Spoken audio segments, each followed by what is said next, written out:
এখন আছি বরিশাল আইএসটিতে, চাকরি মেলা। আপনারা দেখতেছেন বিভিন্ন স্টল। এখন টাইম বাজ হচ্ছে, সময় হচ্ছে এখন 1টা 19। আমি এখানে আসছি 12:30টায় এবং এটা শুরু হয়েছিল বেলা 11টায়।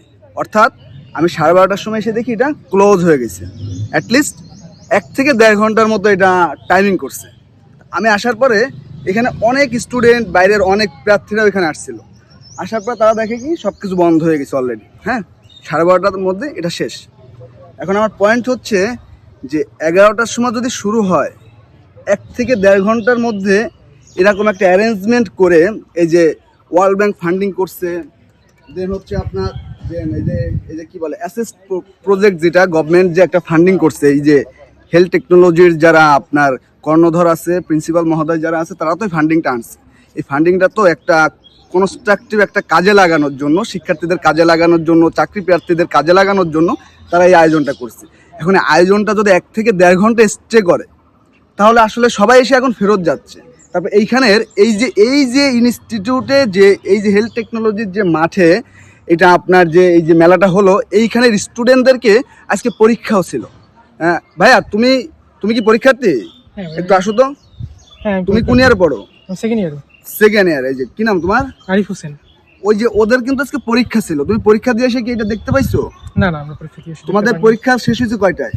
1টা বাজে পরীক্ষা শেষ হয়েছে। ওর একটাই পরীক্ষা শেষ হয়েছে। এরকম অনেক স্টুডেন্ট অলরেডি এখানে কিন্তু একটা মাসিও নেই। দেখেন, আমি এসে দেখছি আপনার এখানে একটা মাসিও কিন্তু নেই। আশেপাশে দেখেন কোনো লোক নাই। এখন বাজে হচ্ছে 1টা 19 বাজে, ঠিক আছে, একটা মানুষও কিন্তু এখানে নাই। তাহলে এই প্রোগ্রাম হচ্ছে 11টার সময় শুরু হলো। 11টার সময় শুরু হওয়ার পরে 1 থেকে 1.5 ঘন্টায়, মানে 1 থেকে 1.5 ঘন্টায় মানে চাকরির মেলাটা প্রস্তুতি নিতেও তো 2-3 ঘন্টা টাইম লাগে।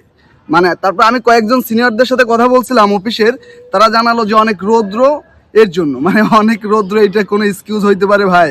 হ্যাঁ, মানে এটার জন্য ফান্ডিং আনা হচ্ছে। এখন আপনাদের কাছে জানতে চাই, বা এই যে হেলথ টেকনোলজির যে প্রিন্সিপাল মহোদয় আছে তার কাছে স্পষ্টভাবে জানতে চাই যে এইটার জন্য কত ফান্ডিং ছিল, এখানে কেন একটা সামিয়ানা দেওয়ার প্রয়োজন মনে করে নাই, এখানে কেন সুইটেবলভাবে প্লেসটাকে অর্গানাইজ তারা করে নাই, মানে তাদের কি টাকা পয়সা শর্ট ছিল?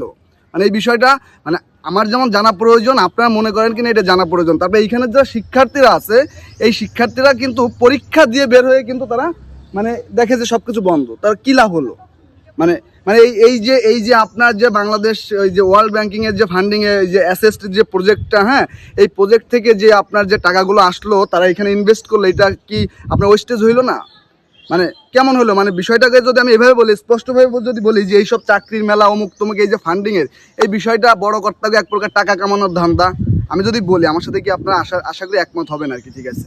তো দেখেন যেটা ভালো মনে করেন।